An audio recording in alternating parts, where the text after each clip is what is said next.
those days I was running in one place. Set a pace. Feel like I've been running in one place. Yeah, I've been feeling pretty good. I've been feeling great. I've been feeling how I should, how I really.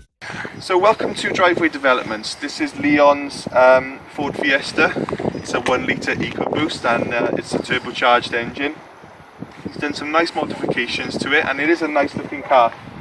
So we're going to be spending an hour with it and we're going to be comparing it to the Fiesta ST. Does this sort of give you the slice of pie, you know, a slice of pie of the Fiesta ST sort of thing, while also being insurable for a younger driver?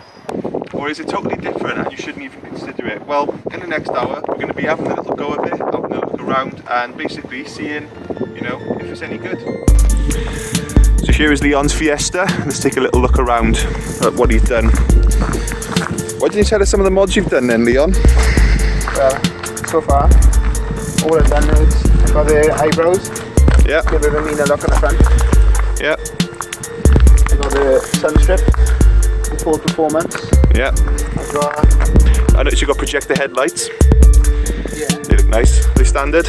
Yeah, no, these are ST180 headlights. Oh, are they? So they're daytime running LEDs. Oh, yeah. Also the same at the back. And I got the spoiler razors. Yeah. I got the black wrapped roof. And the wing mirrors are painted black. And all the B1 alloys. The alloys are good, aren't they? Yeah. And a bit of carbon fibre wrap on the side just to imitate a bit. Nice. And I have the spoiler razors. Shameless plug there to his group. Spoiler razors.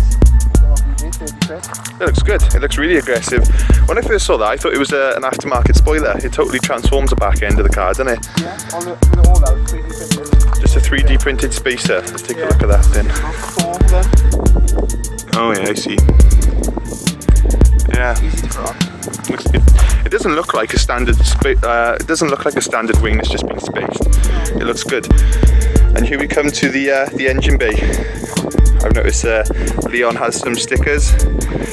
He has a sticker there, Eat Sleep Ford. Is that a Fiesta thing then? Do you have to be a Ford fanboy to own a Ford or can anyone buy one? Is it? Yeah. The only person I've ever known to own a Ford, see, he's a bit of a fanboy, like he gets on my nerves a bit. Right, we'll have a look at the engine bay now then. So with a 1 litre 3-cylinder engine. And as you can see, here is the turbo. Leon's also done a modification here to the intake. It's a Ford induction kit and that actually removes the silencing, I think, and it gives it a nice little blow-off noise, doesn't it? Yeah. So when he's going down the road, he puts his foot down, he lifts, it's like a nice...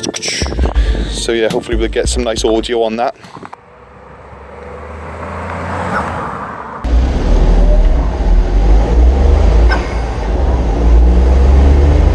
So that's pretty much it really for the engine bay. Power wise is pretty standard. Leon is considering a remap.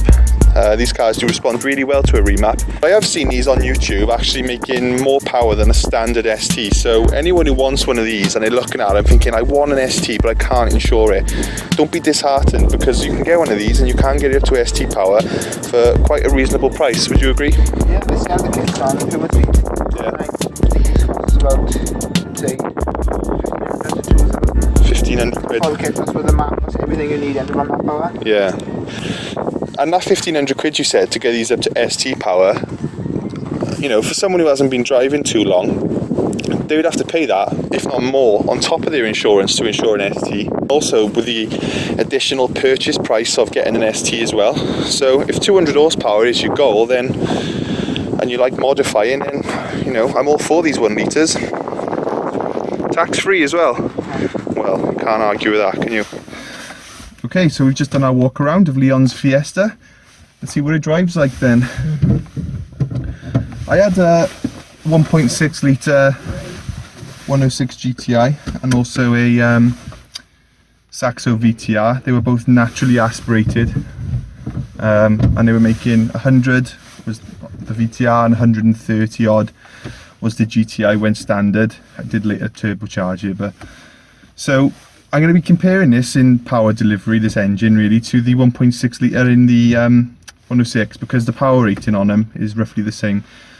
I'm expecting to see a lot more torque in Leon's car and yeah, let's take it for a drive. So the first thing I noticed compared to my car is the steering wheel's a lot bigger, but I don't think that's a Fiesta thing. I think my 2.8's just got a tiny steering wheel. Right then, so let's set off in Leon's Fiesta.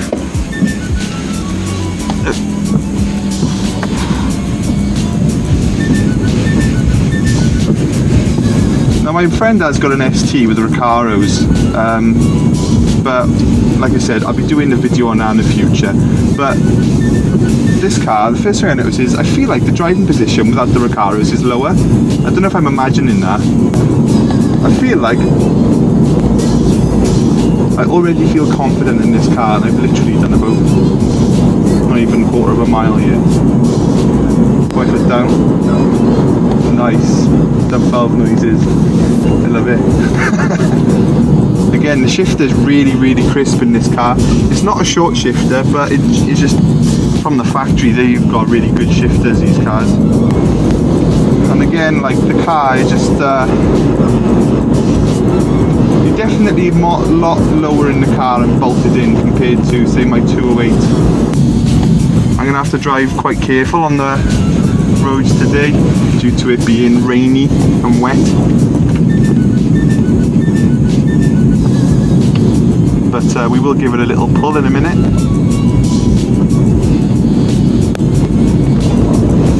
So we've got the low range torque, instantly I can feel it. Nice waft of torque, which is usually not something that you associate with a 1 litre engine. 1 litres are known for really, obviously, stating the obvious, but they're known for being gutless. But no, this car doesn't have that sensation.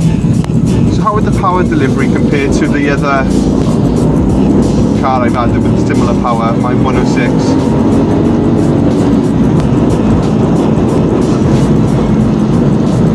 I feel like the torque curve in this is a lot more biased to the mid-range. Would you agree with that? Yeah. It's like the mid-range is quite strong on these cars, whereas the 106, being naturally aspirated, it was absolutely gutless in the lower revs, and you really had to wring its neck like to get anything out of it. And with this car being quiet as well, it's quite deceptive really.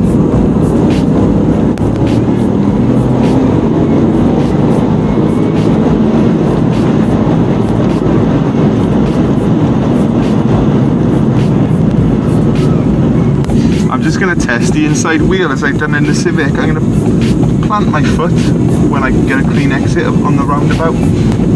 See if the inside wheel spins. Nothing. My concluding thoughts of this car, yeah, it does give you the sort of feeling of a Fiesta ST. My initial differences I can tell, obviously the top end power is not there, but you do get a nice amount of power, and as we spoke about earlier, you can remap these cars and get the power up to ST levels. The handling as well, the suspension's a bit softer, but the chassis is quite a good chassis, because like even in this EcoBoost, which you said earlier they have softer suspension than the ST, it still feels pretty flat. But apart from that, I think I haven't really got much left to say. Apart from let's just give it a little.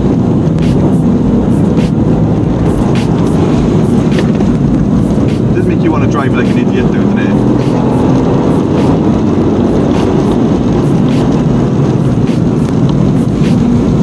If it wasn't raining, I'd be very confident in this car. It does give you that feeling.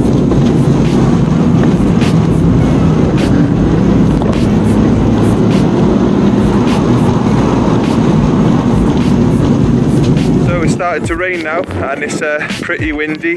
I'd just like to thank Leon for lending us his car for an hour, and yeah, hopefully we get Leon up in a video in the future, and when he's remapped his Fiesta we can make a video on the difference.